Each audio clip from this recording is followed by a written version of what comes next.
What's going on, moviegoers? If you're new to the channel, my name is Christian. Welcome to Serial Productions.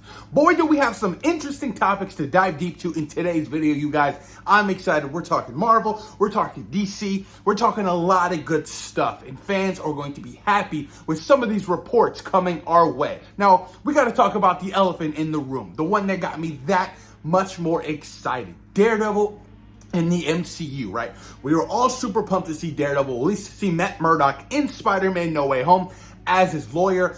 All the fans lost their minds, including myself, because Charlie Cox as Matt Murdock in Daredevil is just perfect. And then we got to see him in She-Hulk, a very different iteration of Daredevil that fans weren't really necessarily used to, much more lighthearted, but when the scenes required some action, they delivered.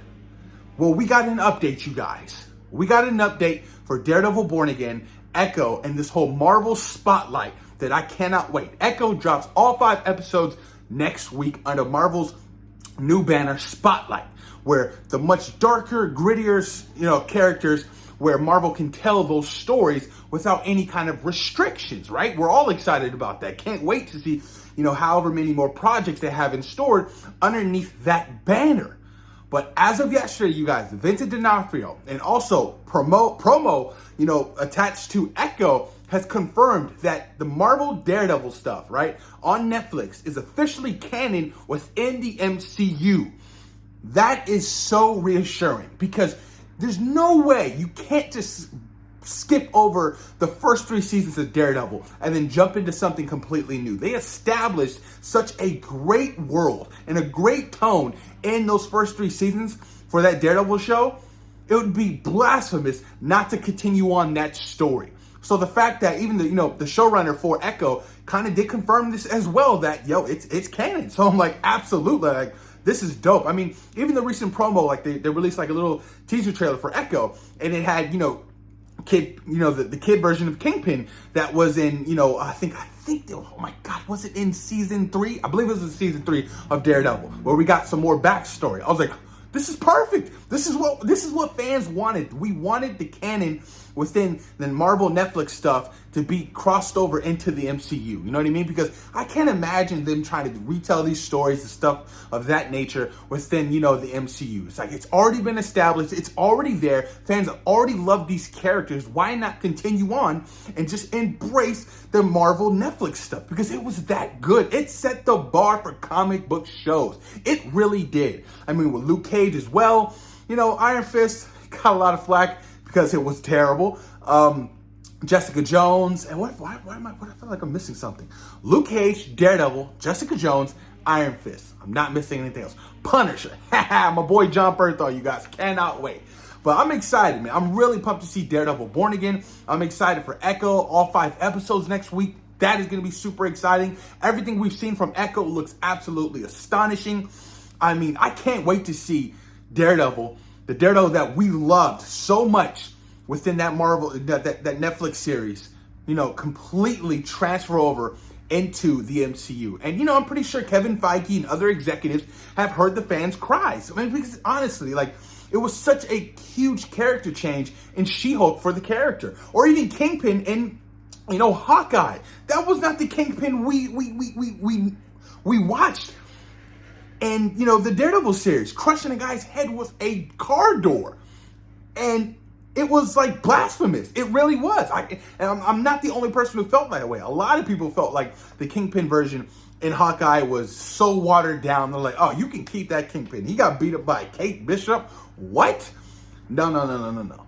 Moving forward, the showrunner for Echo said that Kingpin is going to be like the Thanos level for street heroes. I'm like, oh my God, so you guys are planning something massive if that's true. Now, there are rumors that Kingpin could be the mayor of New York City in the MCU moving forward. And, he's a massive crime lord and things of that nature. I'm like, oh, absolutely. Bring it on. It's so freaking perfect, you guys. And apparently Daredevil Born Again starts shooting very soon, confirmed by Vincent D'Onofrio. I love the idea how they completely scrapped, whatever they were working on, a couple months back, because, apparently it just wasn't good. It was really boring. Daredevil didn't show up in costume till like episode 4 or something of that nature. But they're taking this shit serious, and I love and I appreciate that they're trying to adapt what they had already created over at Netflix. I mean, like I said, why not? They set the bar, they set the standard. Why not just continue it? That's what you want to do. That's what I want to see, and I'm pretty sure that's what you guys want to see as well. But speaking on more Daredevil Born Again news, apparently the main villain of Daredevil Born Again, you guys, will be Muse. I was like, who the heck is Muse? So I had to do my research. I had to Google him, you know what I mean? I had to do it because I had never heard of this character. I was like, okay, well, let me see. So Muse is a psychopath serial killer and a minor antagonist from Marvel Comics.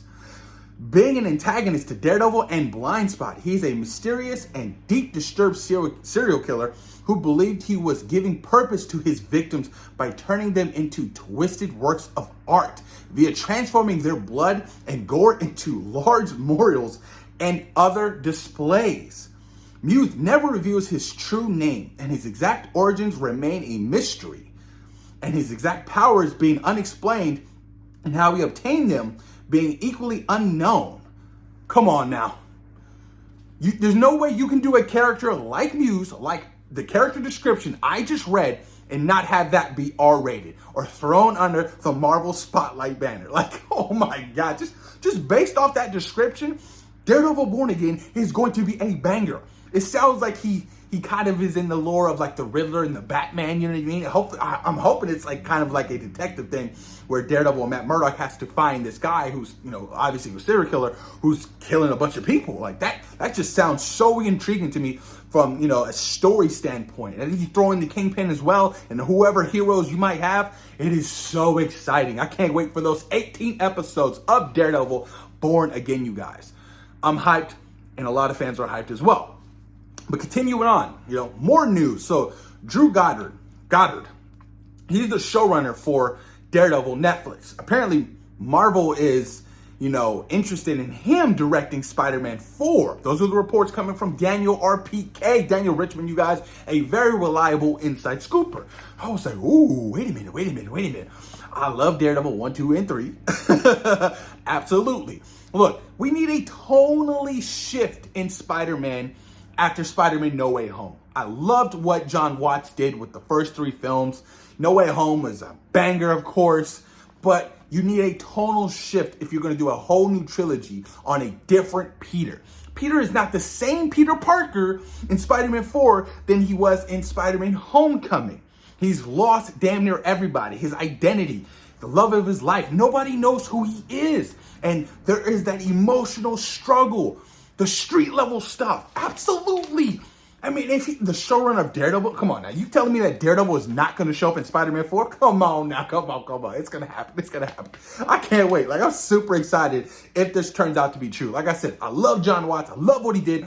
But I want something new, something fresh going into a brand new Spider-Man trilogy. It is important, you guys. I can't stress that enough.